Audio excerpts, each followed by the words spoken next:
This age must learn, too, that the necessity to understand these attacks will become ever greater.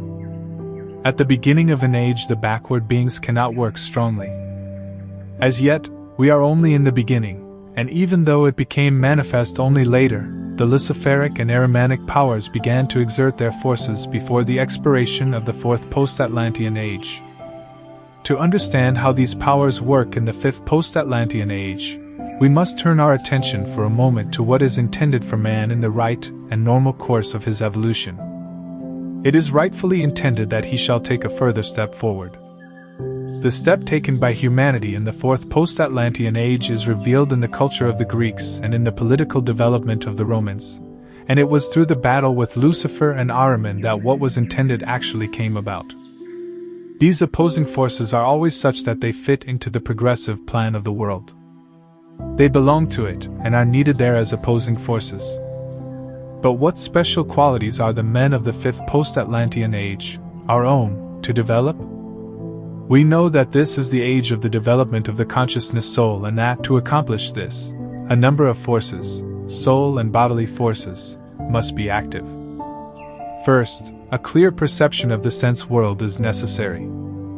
This did not exist in earlier times because, as you know, a visionary, imaginative element continuously played into the human soul. The Greeks still possessed fantasy, but, as we have seen, after fantasy and imagination had taken possession of humanity, as it did of the Greeks, it then became necessary for men to develop the faculty to see the world of external nature without the illumination of a vision standing behind it. We need not imagine that such a vision has to be a materialistic one. That point of view is itself an Ahrimanically perverted perception of sense reality. As indicated before, observation of sense reality is one task incumbent upon the human soul in our fifth post-Atlantean age. The other task is to unfold free imagination side by side with the clear view of reality, in a way, a kind of repetition of the Egypto-Chaldean age. To date, humanity has not progressed too far in this task. Free imaginations as sought through spiritual science means imaginations not as they were in the third post-Atlantean age, but unfettered and undistilled into fantasy. It means imaginations in which man moves as freely as he does only in his intellect. That, then, is the other task of the fifth post-Atlantean age. The unfoldment of these two faculties will lead to a right development of the consciousness soul in our present epoch. Goethe had a beautiful understanding of this clear perception, which, contrary to the materialistic point of view, he described as his primal phenomenon. You will find that this has been dealt with at length in Goethe's writings, and I have spoken of it in my explanation of the primal phenomenon. His is a clear, pure perception of reality, and of his primal phenomenon. Goethe not only gave the first impulse for perceptions free of any visions but also for free imaginations. What he has given us in his Faust, even though it has not yet gone far in the direction of spiritual science, and in comparison with spiritual science is still more or less instinctive, is nevertheless the first impulse to a free imaginative life. It is no mere world of fantasy, yet we have seen how deep this world of fantasy really is that develops in free imaginations in the wonderful drama, Faust.so. Over against this primal phenomenon, we have what Goethe calls typical intellectual perception. You will find it described in detail in my book, The Riddle of Man. This mode of thought must continue to develop. The men of the fifth post-Atlantean epoch, however, must not merely behold reality. They must be able to live with reality. They must get busy, like Goethe, and working in quite a different way from that of the materialistic physicists, really make such use of their laboratory apparatus that it produces the primal phenomenon for them. They will then have to devise some way of getting the primal phenomenon into practical life. As you know, it is at home in, and holds sway throughout, nature. The intentions of humanity that come from free imaginations will have to be included in this primal phenomenon of nature. On the one hand, men will have to direct their gaze quite selflessly to the outer world to work in it, and to gain knowledge of it.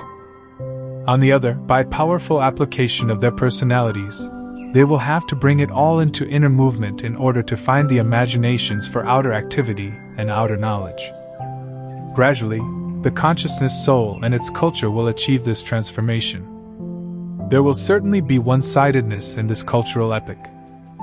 That goes without saying.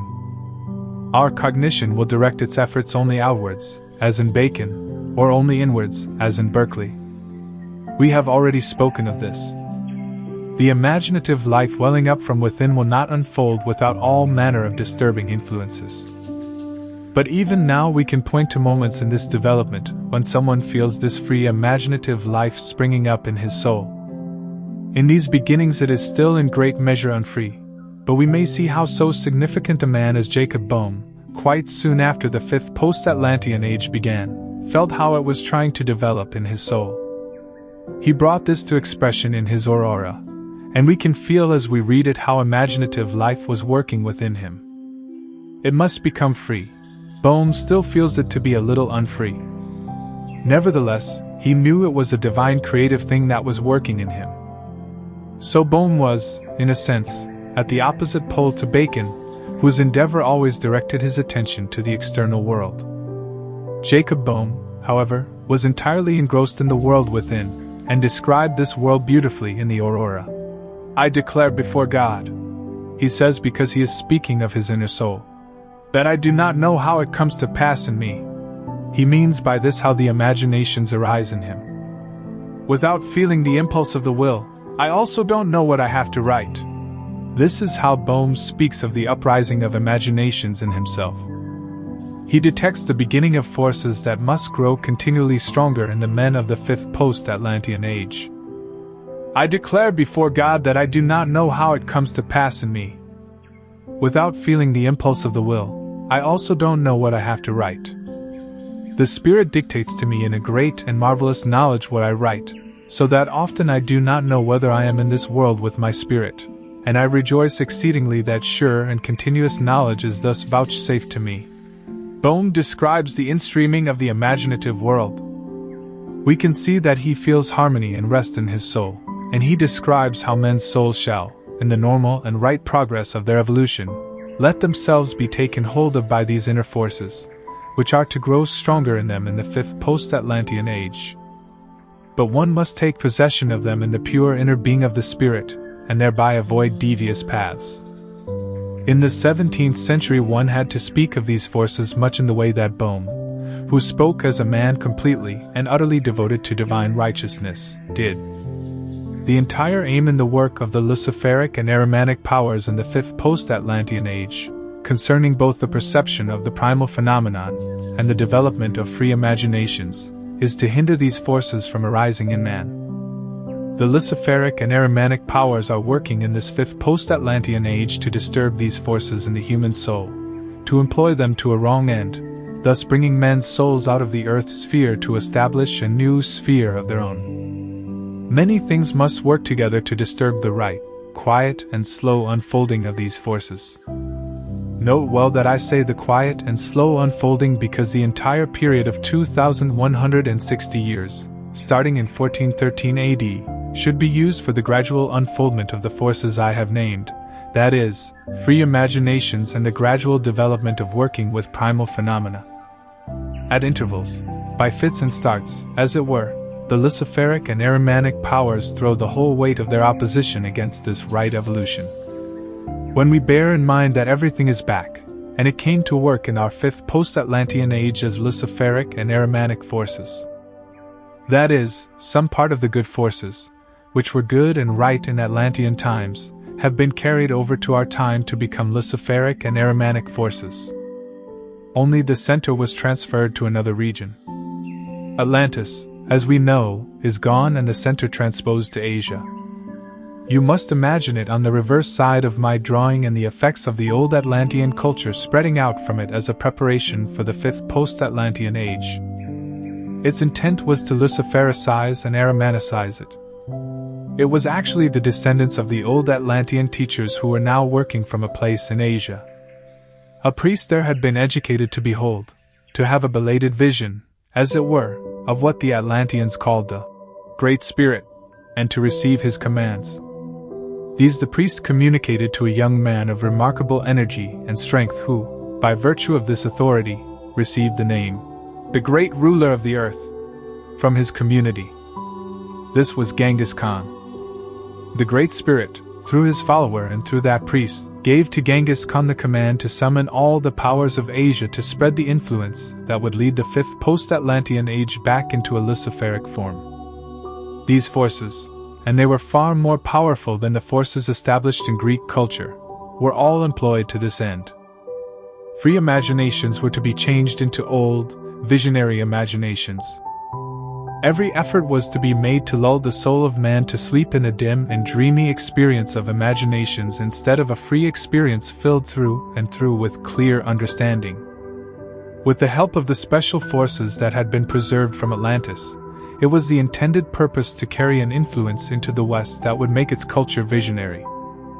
Then it would have become possible to separate the souls of men from the earth and to form a new continent, a new planetary body with them. All the unrest and disturbance that came into the evolution of modern man through the Mongolian invasions, everything connected with them that has gone on working into the fifth post-Atlantean epoch, all this unrest, which was prepared long ago, is nothing more than the great attempt that is being made from Asia to bring about a visionary European culture. It would cut it off from the conditions of its further evolution and lead it altogether away from the earth.